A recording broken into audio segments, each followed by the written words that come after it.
pjesë e luftës hibride ka qenë që vazhdimisht ta sabotojnë pjesëmarrjen e komunitetit serb në institucionet të Kosovës. Është prodhim i vetë luftës hibride Vučići. Shtrëmbron vërtetën e Kosovës në perëndim, sikur Kosova është një territor i pushtuar nga NATO. Çfarë do rase kur Kosova destabilizohet brenda? Kemi qenë në kërcënim të propagandës gjithmonë që jemi vend i cili kena me prodhu jo stabilitet. Gjithmonë kanë synuar që më na majtë për qarë dhe me mri qëllimit e tyre. Serbët dhe rusët si pjesë të luftës hibride, sikur se po shihet ajo çfarë po ndodh aktualisht në Ukrainë, e kanë pasë që asnjëherë komunitetet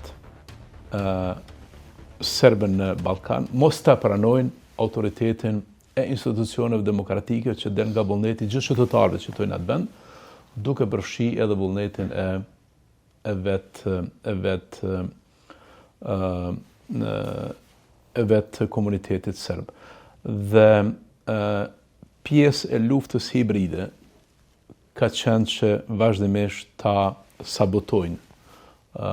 pjesëmarrjen e komunitetit serb në institucionet të Kosovës. Para shpalljes së pavarësisë, gjatë shpalljes së pavarësisë edhe mas shpalljes së pavarësisë, Vučići me aparatin e tij të propagandës, dhe ai është fushë që e njeh se është prodhim i vetë luftës hibride Vučići si ministër i propagandës dhe përmes mediave të ndryshme në Serbi, jo vetëm që ndërhyn në veri të Kosovës, po dhe mban edhe pushtetin e tij brutal në Serbi nga 2013 deri më sot.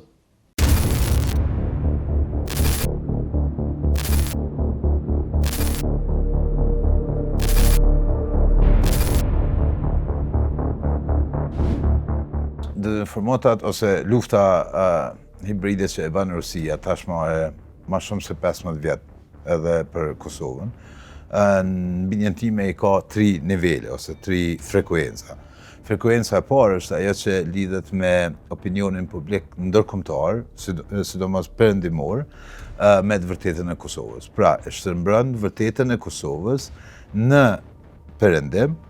për të arritur opinionin publik në perëndim që të me synimin e tyre që të arrinë në shkollë kur perëndimi në farforme bie pishman, pra e gjykon vetëm pse ka intervenuar në Kosovë. Së dyti,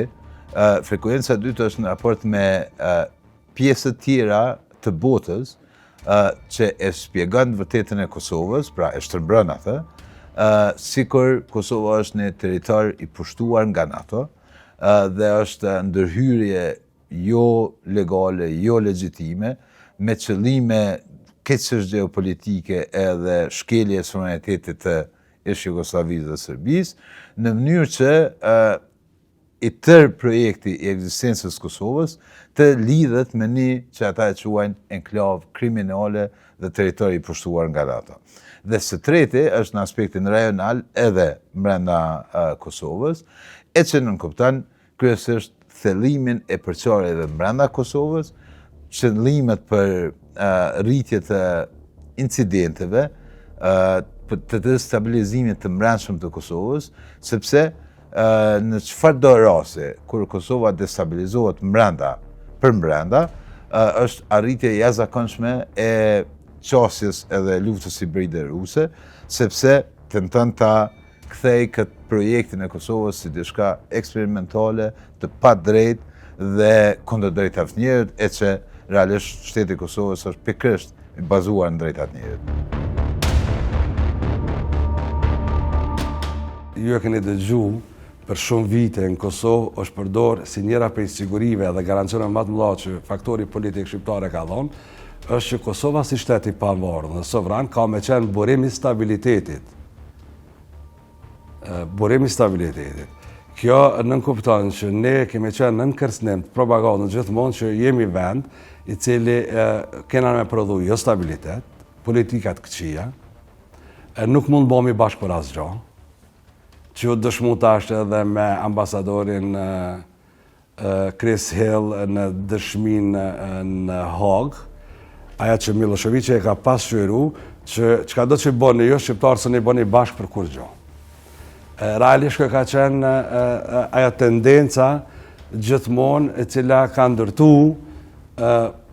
dhe ka detyru politika kundra shqiptarëve duke i mojt përçar, jo bashkëpunus, të fragmentum deri në fund dhe me mjetet propagandës, gjithmonë kanë synu që më na mojt përçar dhe me mri qëllimit e tyre.